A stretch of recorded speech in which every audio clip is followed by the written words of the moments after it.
మీరు అంటే మా విద్యార్థులందరికీ చాలా పాయిరం. గట్లాంటిది మీరు ఈ కాలేజీని వదిలిపెట్టి ఎట్లా పోతారు? మీరు మా కాలేజీకి చేసిన సేవలు మస్తు ఘనం ఉన్నాయి.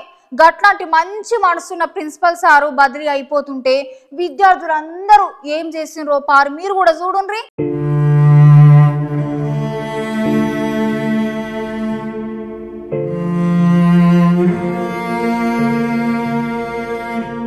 ఈ గానుల పాఠశాలలో కానీ కళాశాలలో కానీ ఉపాధ్యాయులు ట్రాన్స్ఫర్ అయితే మనం అందరం ఏం చేస్తాం? సార్ మీద పైరంతో మస్తుగా బాధపడి కన్నీళ్ళు అయితే పెట్టుకుంటాం కదా. కాకపోతే ఒక దగ్గర కొంతమంది విద్యార్థులు మమ్మల్ని వదిలి మీరు అస్సలకి పోవద్దు సారు అని విద్యార్థులందరూ గట్లనే అక్కడ పనిచేసే సిబ్బంది మొత్తం మస్తుగా దుఃఖం అడుకుంటా మీరు కనుక పోతే మేము అందరం ఉండమని విద్యార్థులందరూ రోడ్ల మీదకి పోయి రాస్తారోక చేస్తున్నారు. ఈ ముచ్చట ఎక్కడ జరిగిందంటే మంచిర్యాల జిల్లాలో జరిగింది. అక్కడున్న సర్కార్ మెడికల్ గట్లనే డిగ్రీ పీజీ కళాశాల ప్రిన్సిపల్ కిషన్ ఓజా అనే సారు ట్రాన్స్ఫర్ అవుతుంటే ఈ విద్యార్థులందరూ రంది పెట్టుకుని ఏడ్చుకుంటా ఆ సార్ని ఆపేటందుకు మంచిర్యాల జిల్లా లక్ష్మీపేట ఉట్నూరు చౌరాస్తా దగ్గర రాస్తారోకం చేసిర్రట. ఈ సార్ మాకు ఎన్నో మౌలిక వసతులను కల్పించిండు.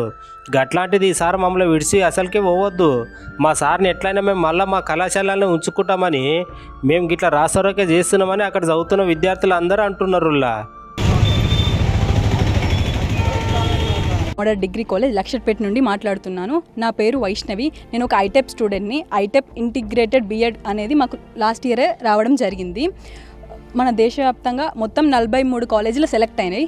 అందులో ఏకైక గవర్నమెంట్ డిగ్రీ కాలేజ్ మా college. We're proud of because of మా ప్రిన్సిపల్ సార్ ద్వారానే మాకు ఈ కాలేజ్ వచ్చింది. ఈ కాలేజ్లో సెలెక్ట్ అయినాం. మాకు చాలా సంతోషంగా ఉంది మాకు ఈ ఇంటిగ్రేటెడ్ బిఎడ్ కోర్స్ అనేది రావడం. కానీ మాకు మా ప్రిన్సిపల్ సార్ వెళ్తుంటే చాలా బాధగా ఉంది. మా సార్ని నమ్ముకొని అదర్ స్టేట్స్ నుంచి వచ్చారు, లైక్ కేరళ, ఒడిశా నుంచి వచ్చారు. ఇప్పుడు సార్ వెళ్ళిపోతే మా పరిస్థితి ఏంటి? అయితే నేను హాస్టల్లో ఉంటాను. మాది కుమ్రంభీం జిల్లా, ఒక మారుమూల గిరిజన ప్రాంతమై ఉండి కూడా సార్ ఉన్నారనేటటువంటి ఒక భరోసాతో మా అన్నయ్య కూడా ఇక్కడే చదివి సార్ సపోర్ట్ ఏ విధంగా ఇస్తారు, ఏ విధంగా చూసుకుంటారు అనే ఒక ధైర్యం ఇవ్వడంతో నేను ఇక్కడికి రావడం జరిగింది. అయితే ఇంతకుముందు వాళ్ళు అక్కడ మనీ అనేది పే చేసి ప్రైవేట్గా ఉండడం వల్ల చదువుకున్నారు.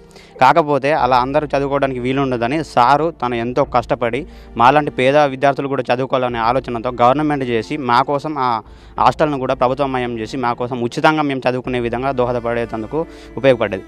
జై కిషన్ ఓజా సార్ వెళ్ళిపోవడం చాలా బాధాకరంగా ఉంది. 2018లో కాలేజ్ ఎస్టాబ్లిష్ అయింది. 2019 నుంచి 2024 వరకు 50 స్టూడెంట్స్ ఉండే, 1500 స్టూడెంట్స్ స్ట్రెంత్ పెరిగింది. Because of main sir sincerity efforts పెట్టి కాలేజ్ని చాలా డెవలప్ చేశారు. ఈ టోటల్ సరౌండింగ్ ఇక్కడ లక్షట్పేట మంచిర్యాల డిస్టిక్లో ఇన్ని కల్చరల్ యాక్టివిటీస్, ఈ కాలేజ్ గ్రీనరీ కానీ ఎక్కడ కూడా లేదు.